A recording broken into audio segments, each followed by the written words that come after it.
I'm Shane. And if you like what you hear, make sure you hit that thumbs up button real hard, and make sure you subscribe to Comic Movie Marks. And also click that little bell for all of the notifications. Whee! Always remember, If Trailer Trash can do it, anyone can do it. hello and welcome everyone to another YouTube exclusive Comic Movie Marks video. All right. Shane chiming in on the fly, like always. Oh, yes. Full of enthusiasm and ready to do this.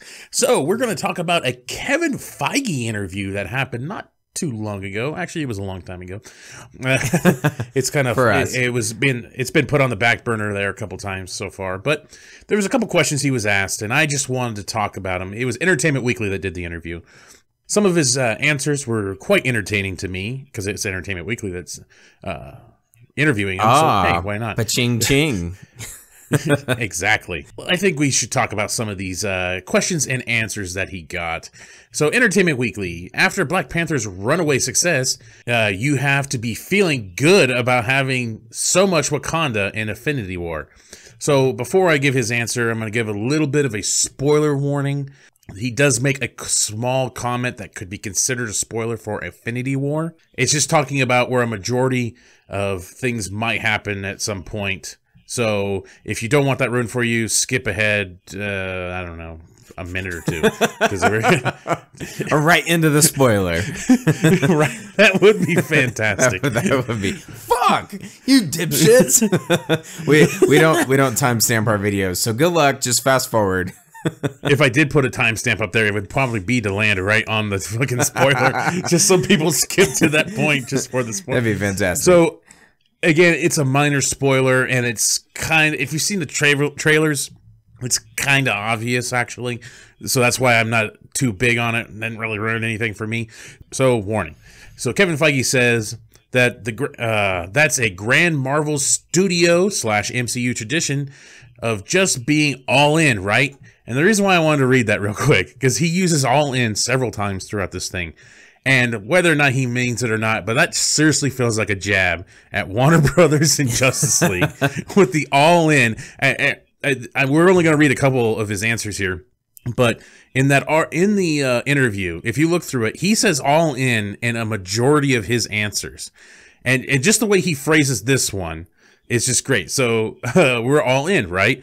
All in on stuff we believe in. Before the audience tells us what they think. Oh, zinger. You've heard us talk ad nauseum about the fact that we were in production on Avengers before either Thor or Captain America was released. Well, aren't you just fucking great? Wait, you mean you have a plan? Wow. It's all part of the plan. So, and here we go. Here's the small possible spoiler right here, this last sentence. Same thing with the whole third act of Infinity War being in Wakanda. So what he's trying to say, I guess, is that from the very start, when they started doing Infinity War, they were going to have the last battle, or the big battle of the third act in Wakanda. All right. Which I think we've seen in the trailers. Yeah, so. it's pretty obvious to kind of point that out. I mean, I guess the fact that the whole third act is going to be in Wakanda may be a little bit surprising to some, but I mean, for the most part, you know that Wakanda is going to play a big part in this film. All right, then we got our next question here. What can you tell us about plans for a Black Panther sequel? I wonder what they're going to do.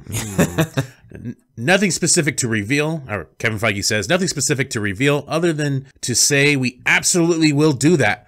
No shit! $1 billion, and it did shitty in China. Yeah, we'll see. We'll see. It did shitty in China and still got $1 billion. So I think it's okay. One of our favorite pastimes at Marvel Studios is sitting around on the part 1 and talking and dreaming about what we would do in part 2. There have been plenty of those conversations as we were putting together the first Black Panther. We have ideas and a pretty solid direction on where we want to head with the second one. Maybe Oakland? Anyway. That'd be pretty one obvious. thing I wanted to... that would be... yeah, a lot of Raider stickers everywhere. Scratched off Raider stickers because they're going to Nevada. Yeah. Maybe. Come on. Yeah, true. One thing I wanted to point out now, he's so confident in the Black Panther sequel in the Black Panther franchise, I just wanted to add this one little quote from him from July 22nd of 2014. So, less than 4 years ago, but still how quickly $1 billion changes your mind. In an interview with Screen Crush, Feige said that while Marvel is aware of diversity in its existing franchises, they have no plans to launch new franchises led by female or minority characters simply because there's pressure to do so from the marketplace. So it's crazy how much of $1 billion. Yeah, no shit. Well, and that's also, I don't want to say it's a cop out, but it's kind of, well, we'll only do it because we want to do it and because we have faith in it, not because there's pressure from the marketplace to do so. That's kind of basically what he's saying. But now all of a sudden he's like, oh shit, Wonder Woman and now Black Panther. Oh, maybe we'll give Captain Marvel a try. And then Black Widow in the meantime is like, what about me? Okay, so the next question that the interview goes into is, when we talk about resolution or a character's story ending, are we necessarily talking about death? And then Kevin Feige responds, people will always jump to that. That's not necessarily what we're talking about. I talk a lot because I'm a big ass nerd about Star Trek: The Next Generation. All good things. That to me is one of the best series finales ever. That wasn't about death. Picard went and played poker with the crew, something he should have done a long time ago, right? And then the next question is, one criticism you've gotten is when somebody dies in a Marvel movie, they tend to come back in some way. If it happens, will it be for real this time? Kevin Feige's response is, yes. I mean, I could always list off the characters that we've killed in our movies that haven't come back, but the big ones, which I know that they're looking at, and then it says pause, I would just say, yes, people need to be careful what they wish for. Okay, so out of the protagonists, who has died? We have Quicksilver, Yondu. All right. Yeah, I can't think of any other ones. He's Thor's mom. Thor's mom from the Dark World. Oh, yeah. Which that hit everybody real hard. Yeah. True. Odin. Yeah, Odin eventually. Spoiler for Thor Ragnarok. The ancient one, I guess. True, the ancient one, yes. Yeah. Okay, 18 movies in. Yeah. I guess okay. So as I'm going through this, I'm starting to realize now the characters that did die, either like parent figures or people that no one really even gave a shit about. But then now I'm thinking Black Panther's dad, T'Chaka. Yeah. I believe in Civil War. Even Star-Lord's mom, technically. I mean, at the beginning. I guess Star-Lord's dad. Oh, it's Star-Lord's dad, yeah. Even though he's a big dick. Huge Pac-Man dick. And it just kind of blew us away a little bit here that he kind of got, I don't want to say offended, but he seemed to be taken aback by the fact that this person's asking about the criticism that the Marvel has received for basically not taking death seriously in their movies, which I think is a pretty obvious thing. They don't. A lot of people come back. Coulson came back. Several others came back.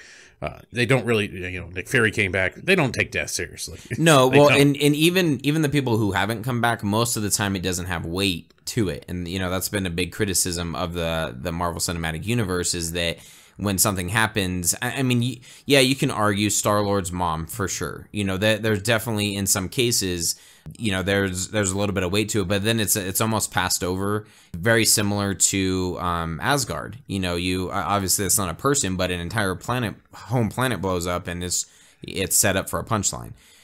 So it's just kind of one of those things, and a rightful criticism of the MCU, and he definitely is a little defensive in this like in his response to this question. Even in the article it says that there's like ... and then it has pause in brackets, meaning that he took a minute and then he's like, I would just say, yes, people need to be careful what they wish for.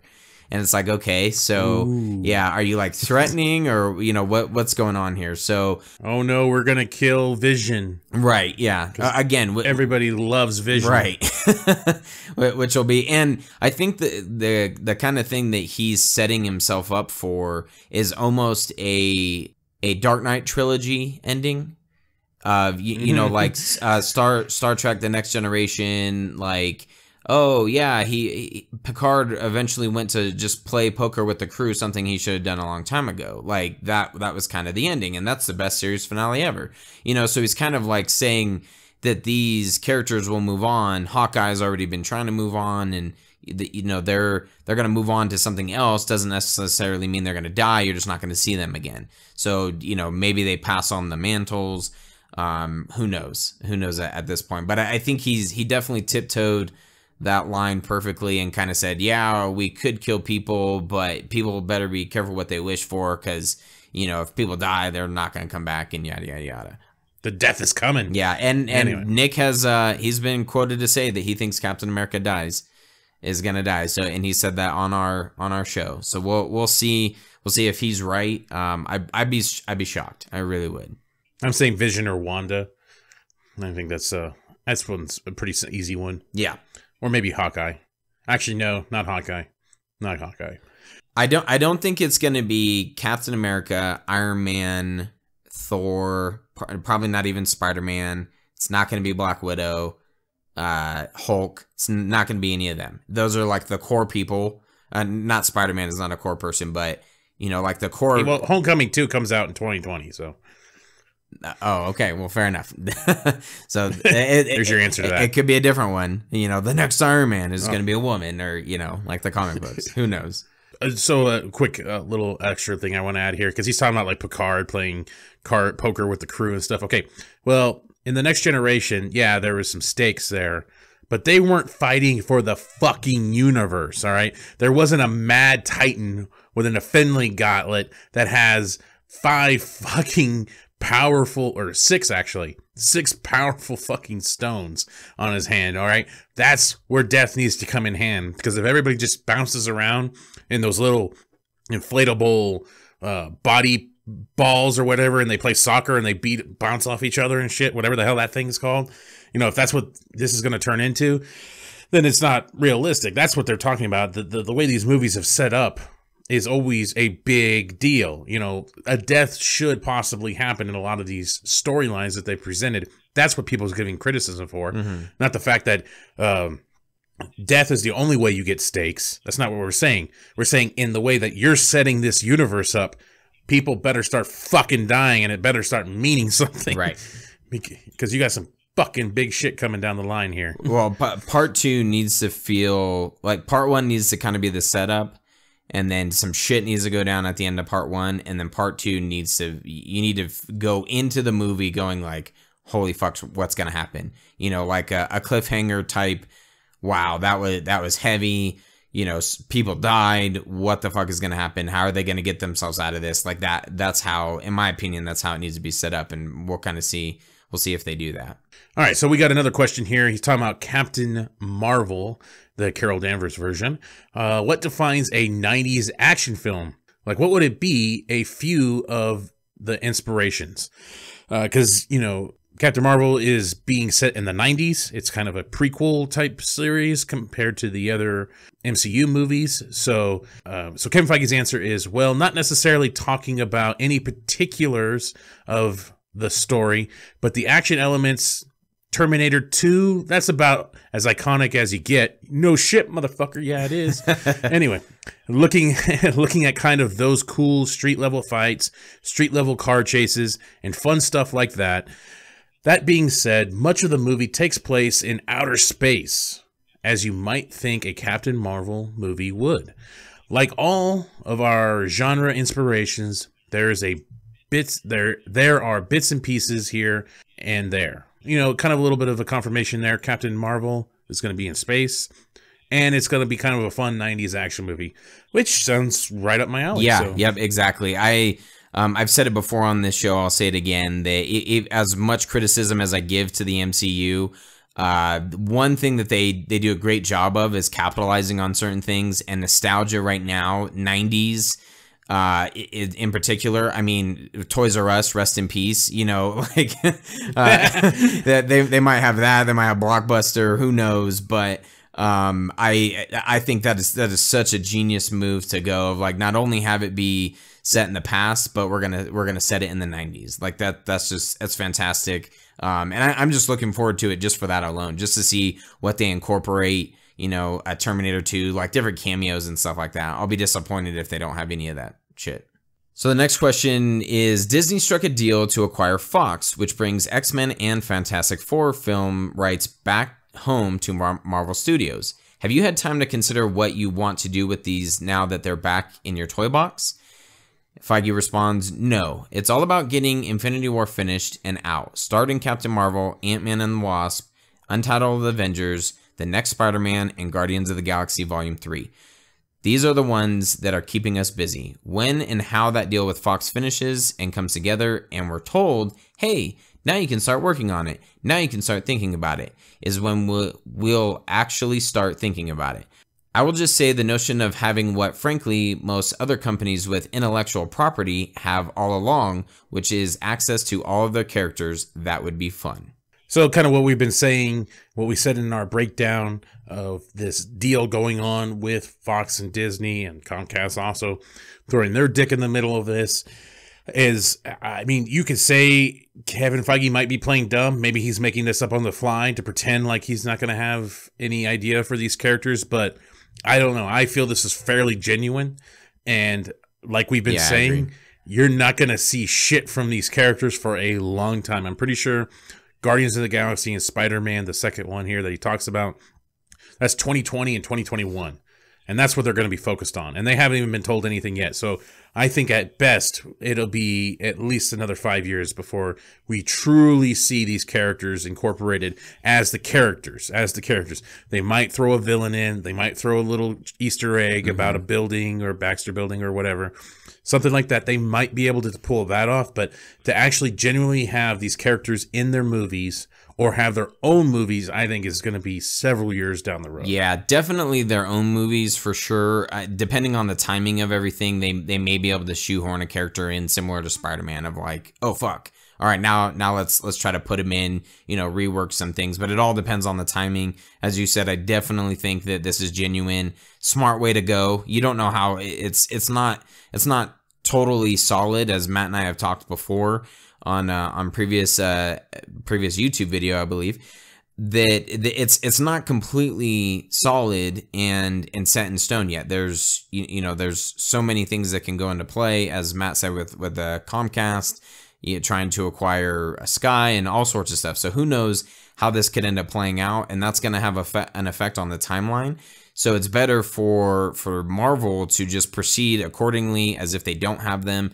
And then if it happens, and as he even says, hey, now you can start working on it, now you can start thinking about it, then that's when they'll go, okay, now let's see how we can incorporate these characters. And it all depend on the timing. It'll depend on filming and all that sort of stuff. And then, then maybe they can roll out like, okay, we're going to have, a X-Men character or something like that, and then start rolling out their own movies as well. So I definitely don't think it's right around the corner. So last question, in that same little ballpark as the other X-Men question. We already talked about X-Men and Fantastic Four coming back to Marvel. Is there any character that's still outside your purview, or have they all come home? Real quick, the only ones really left is anything Spider-Man related, and I believe Hulk. I'm pretty sure everybody else has come back, because like Ghost Rider, Daredevil, all of them has obviously come back to Marvel. So I don't think there's really much left out there anymore that I'm aware of. So anyway, Kevin Feige's response is, there are some with a couple of other players involved that would have to be negotiated with. Then, of course, Spider-Man is still Sony, independent of our agreements to do the films together. But most of them are home now. If that Fox thing happens, yeah, that'll be the majority. So he even ends it with that Fox thing. Yeah, that little thing. Interesting little interview he had. Some little intriguing little niblets to stick there, and him getting offended about saying no one dies in the MCU. Kind of funny stuff. Something we just wanted to talk about. Yep, absolutely. And touch on kind of, I guess, the things that we had talked about before, and it just, this solidifies it a little bit more. The Fox and X-Men and Fantastic Four not going to be a part of the MCU, especially in Infinity War. Like, people are thinking like, oh my gosh, they're going to be right here. That deal just happened, and they're they're not quite understanding everything. So this article was a great way to kind of point that out, that the comic movie marks were right. As usual. In case I don't see you. Good afternoon, good evening, and good night. Congratulations, you made it to the end of the video. You're one of very few to make it to the end. Yes, thank you very much. Make sure you hit that like button and subscribe to Comic Movie Marks Podcast and hit the notification bell. All these fucking YouTube channels say this shit, so I'm going to say it now. Yes, it's perfect. And if you want to hear our full podcast, you can check out our podcast on iTunes or any other podcast subscription service. Make sure you subscribe. Thanks again.